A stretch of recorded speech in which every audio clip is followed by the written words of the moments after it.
Hello, girls and boys. Welcome to Storytime Fun. We hope you enjoy it. Today's story is out of the Berenstain Bears Values and Virtues Treasury, written by Jan and Mike Berenstain. And today's story is called The Berenstain Bears Do the Right Thing by Mike Berenstain.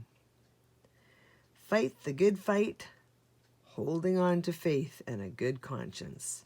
1 Timothy 1:18 and 19. Beartown Park was a popular place and a happy place. It was always full of cubs playing on the seesaws and slides, batting a ball around, or just hanging out with their friends. Sister and brother were headed for the park one lazy Saturday afternoon. They had their baseball bats and gloves, and Sister had a backpack full of her favorite Bearby Buddy dolls. She collected them and hoped her friends would be in the park with their dolls too. At the park, Sister spotted a group of Bearby Buddy collectors and made a beeline for them. "Hey, Sister!" someone called from the baseball field. It was Cousin Fred. "Come and join our game. We need a shortstop." "Yes," agreed Brother. "We need you on our team." "Sister!" the other players cried. "Sister! Sister!" Sister liked Bearby Buddies, but she liked baseball too. Besides, she was flattered that everyone wanted her to play. She made up her mind. Baseball it was. Sister played a fine game that afternoon. She was a talented shortstop and made some terrific plays. When the game was over, though, her mind turned to thoughts of Bearby Buddies. She looked around for her collector friends, but they were gone.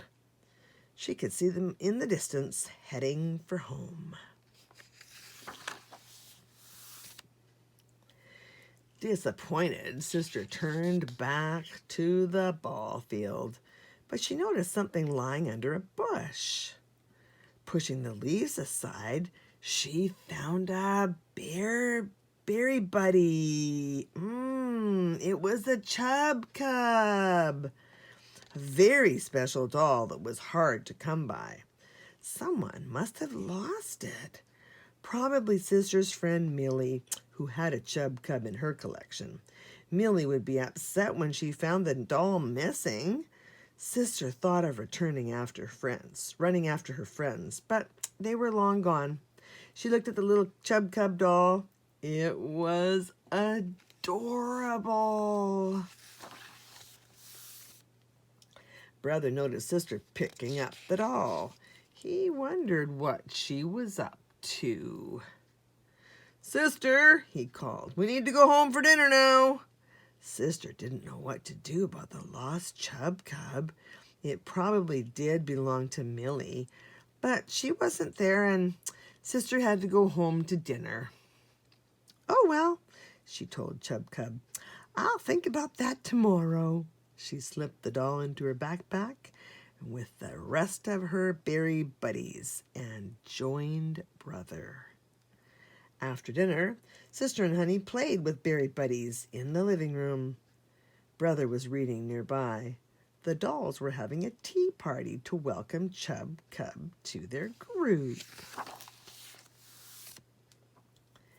"So nice of you to join us, Chub Cub," Sister said, pretending to be Foozle Fur, her favorite. "Thank you so much," said Honey, pretending to be Chub Cub. Chub Cub seemed happy in his new home. In fact, Sister was already thinking of him as part of her collection. He fit in so well. "Chub Cub," said Brother, looking up. He knew a thing or two about Berry Buddies. "I didn't know you had a Chub Cub. I hear they're hard to find. Everyone wants one. Aren't you the lucky one?" Sister thought. Was she the lucky one? She wondered how Millie would feel about that. It made her a little uncomfortable. "Brother," she asked, "can I ask you a question?" "Sure, sis," said Brother, reading. Suppose someone found something in the park that was very special," said Sister. "Would it be okay to keep it?" Brother looked up. He looked at Sister. He looked at the chub cub. "I don't think so," said Brother. "When you find something valuable like money or jewelry, you're supposed to give it to the lost and found or the police or someone like that. Then whoever lost it can get it back." "Oh," said Sister. She looked at the chub cub and sighed.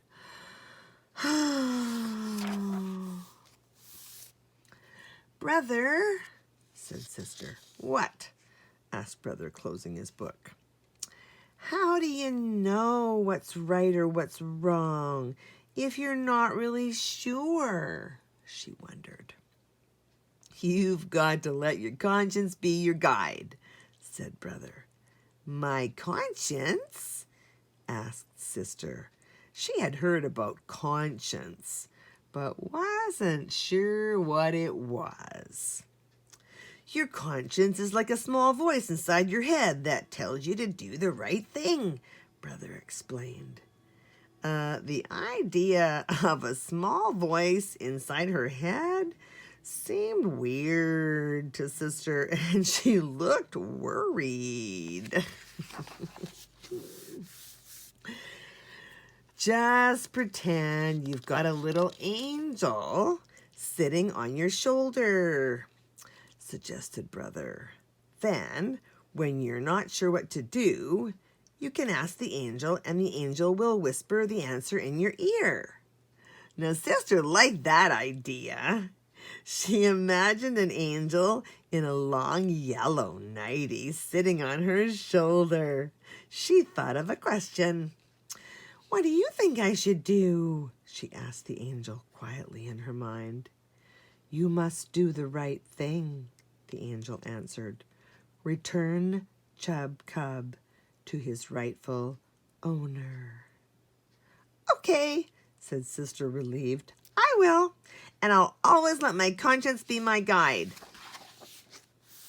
The next day, Sister returned to the park where she found her friends with their berry buddies. "Did anyone lose a chub cub?" she asked, taking it out of her backpack. "Ah, my chub cub," said Millie. "I've been looking for him everywhere. I was so worried." She took the doll and hugged him happily. Then Millie gave Sister a big hug too. "Thank you, Sister," she cried. "It was so nice of you to bring him back." That made Sister feel good. She had been worried she would be sad about giving up Chub Cub. But she wasn't sad at all. She was happy. Letting your conscience be your guide turned out to be a pretty good deal. "Thanks," Sister said to the imaginary angel on her shoulder. "No," said Millie, overhearing her. "Thank you." "You're welcome," said Sister with a big smile, and the angel on her shoulder smiled back with pride.